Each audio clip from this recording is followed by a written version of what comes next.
This week in Jamaica Now, prison authorities tight-lipped after an inmate is killed at the Horizon Remand Center. Edna Manley student allegedly sexually harassed by a lecturer to appear before a parliamentary committee. Urban parishes overtake rural divisions in murder tally.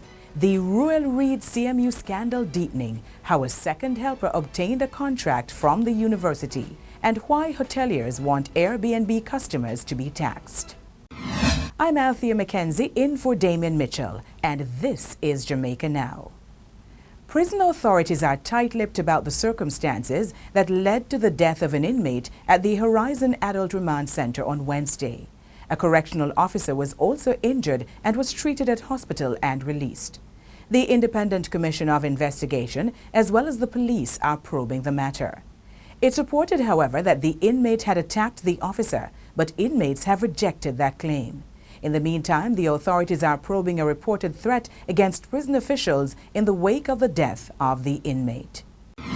The alleged victim at the center of a sexual harassment case at the Edna Manley College of the Visual and Performing Arts is to appear before a parliamentary committee. She will appear in camera at the next sitting of the Public Administration and Appropriations Committee to give her account of what happened after she filed the complaints. The alleged victim, with support from human rights lobby group Jamaicans for Justice, staged a brief protest at Gordon House on Wednesday to highlight the issue of sexual harassment. She was prepared to address the committee, but some PAAC members shut down that request until a decision was made to have the sitting behind closed doors. The latest police statistics are indicating that corporate area parishes are again leading the murder tally. It's a reversal of a two-year trend. According to these statistics, in the past 6 months, metropolitan parishes combined have recorded more murders than rural police divisions. Of the 675 murders in the corporate area from January 1 to June 29, urban parishes accounted for 369. There were 306 murders in rural police divisions. At the same time, rural divisions saw a 5% decrease in murders when compared to the similar period last year. But while there was an overall 5% decline, Manchester saw a 90% increase in homicides. Portland, with 6 murders, had the lowest murder tally for the period. Arrangements are being made for alleged rogue cop Corporal Ramon to be transferred from a lockup at the Jamaica Defence Force headquarters to a police facility. The issue first arose on Tuesday after Scott's attorney Althea Grant said she was unclear about why he was moved from the Tamarind Farm Correctional Center in Spanish Down St. Catherine to the JDF headquarters. According to her, she was not officially informed about his removal. Her client and his co-accused, Corporal Kirk Fraser, were set to appear before the Home Circuit Court in downtown Kingston on Tuesday, but the matter could not proceed as Scott was not taken to court. The policemen are charged in relation to the April 28 shooting incident in Shedwin Park, St. Catherine, which led to the deaths of a member of the Jamaica Constabulary Force and 2 civilians. A third alleged member of the Yuchuns Wilson gang was this week freed after the prosecution dropped its case. Judith Johnson was accused of being a member of the gang. A witness had testified that Johnson received and sold stolen items in connection with the gang. But the matter against her came to a halt this week in the Home Circuit Court in downtown Kingston after the Crown indicated it did not have sufficient evidence to proceed. On Monday, Shade Beckford and Junior Rose were also freed.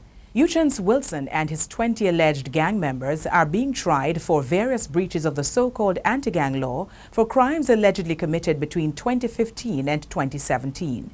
They are also being tried for breaches of the Firearms Act. A parliamentary committee has learned that a second household helper assigned to former Education Minister Ruel Reid has received contracts from the Caribbean Maritime University, CMU. The revelation made at Wednesday's Public Administration and Appropriations Committee meeting detailed how Maureen Blake, while still being paid by the Ministry of Education, was contracted by the CMU to provide services along with Councillor for the Brownstown Division Kim Brown Lawrence and a St. Anne company. Already linked to the CMU was another of Reid's helpers, Doreen Miller, who was said to have received millions after payments by the CMU made to consultant Gail Dunwell Campbell were diverted to her. The Jamaica Hotel and Tourist Association wants the owners and operators of Airbnb properties to pay hotel accommodation tax, and the tourism minister agrees. However, the opposition spokesman on tourism, Dr. Wickham McNeil, says it may be a bit too early. According to Omar Robinson, president of the Jamaica Hotel and Tourist Association, tourism destinations across the region charge a hotel accommodation tax.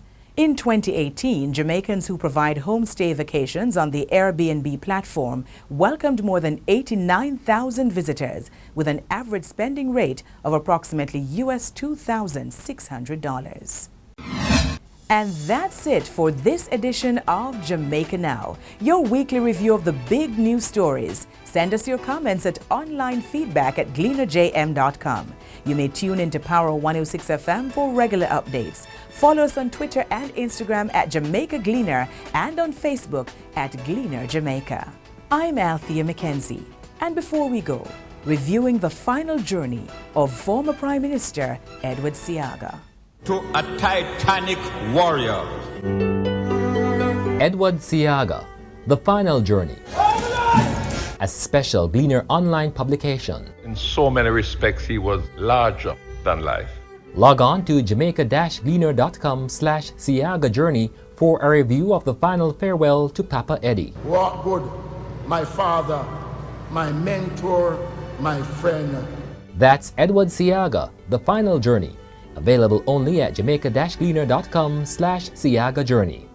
Edward Philip George Seaga, The Statesman, May 28, 1930 to May 28, 2019. Today we have to honor him with all excellent and distinction. Mr. Seaga is God, wonderful, richly masterpiece. The Gleaner, where life unfolds.